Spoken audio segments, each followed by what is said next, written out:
Hi there, welcome back to The Brief. My name is Martha Nangombe, and today I am joined by FNB Namibia's CEO in retail banking, Mr. Mbo Luvindao.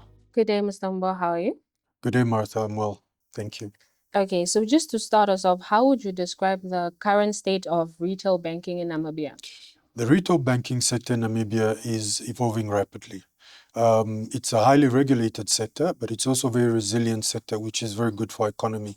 What we are seeing is over the past couple of years, there's been an intensification of competition within the sector, which bodes well, I suppose, for the consumers. We're seeing consumers migrate more or migrate away from your traditional branch-based models to more self-service and digital channels as they seek more convenience and more speed as far as their banking transactions are concerned. Okay, so what are your key priorities in your first 12 months in this role? Yeah, for my first 12 months in the role, uh, one critical item or two critical items. The first one is to improve the value that we're delivering to our customers. As I mentioned, customers nowadays are looking for convenience. They are looking for more personalized financial services.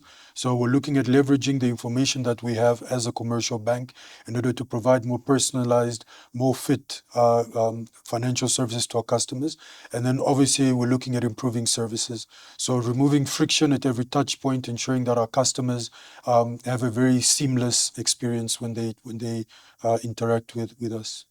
Okay, so people would like to know, how is FNB positioning itself in a more technical driven banking environment?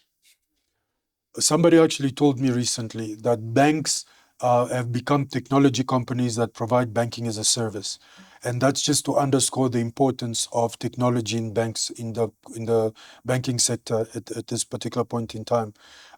It's a critical enabler. I don't think you can really consider technology as a support service anymore necessarily. So we are continuing to invest significantly, as we have in the past, in our technology, our systems, our platforms, in order to further develop our digital financial services and mobile offerings and ensure that we provide value to our customers. Okay. What role will fintech and mobile money play in your strategy to better service clients?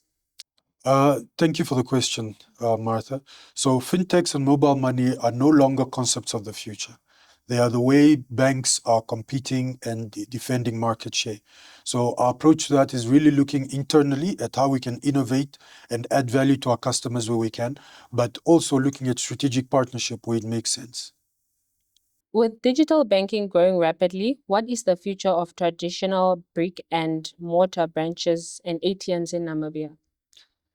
So, digital financial services really is transforming the way customers interact with the commercial banks.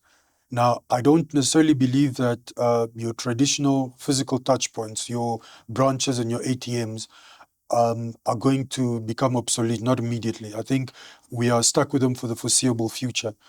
I think what will happen is your traditional physical touch points are going to transition into more areas where customers go to for advice and especially more complex financial systems. Yeah. How serious is the threat of cyber fraud, and what is FNB doing to protect its clients? Cyber fraud is, cybersecurity in general, is quite a topical issue at this point, not just in Namibia, but around the world. As FNB, we've continued, as we have in the past, to invest in improving our cybersecurity controls and systems throughout the organization.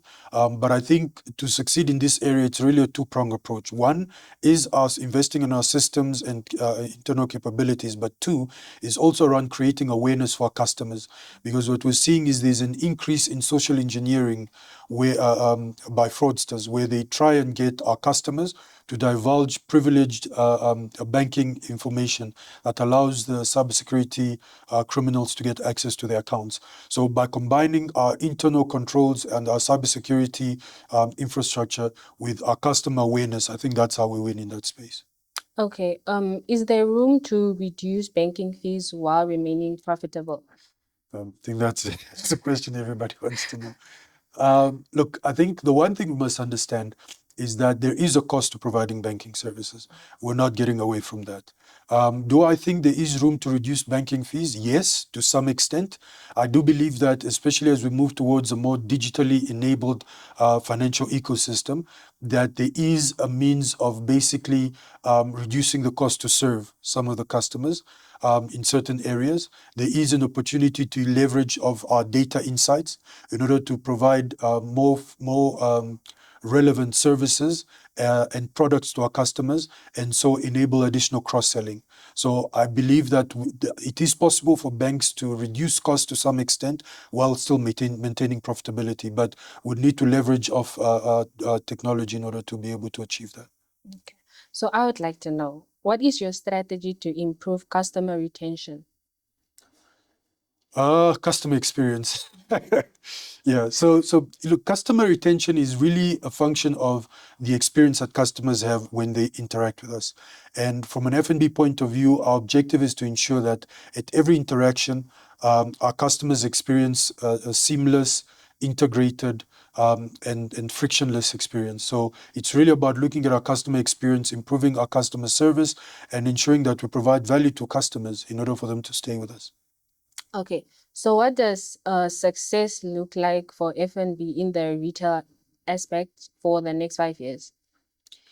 Um, I think success for any financial institution over the next 5 years will really hinge on the ability to ensure quite widespread digital adoption among its customer base. I think that's number one.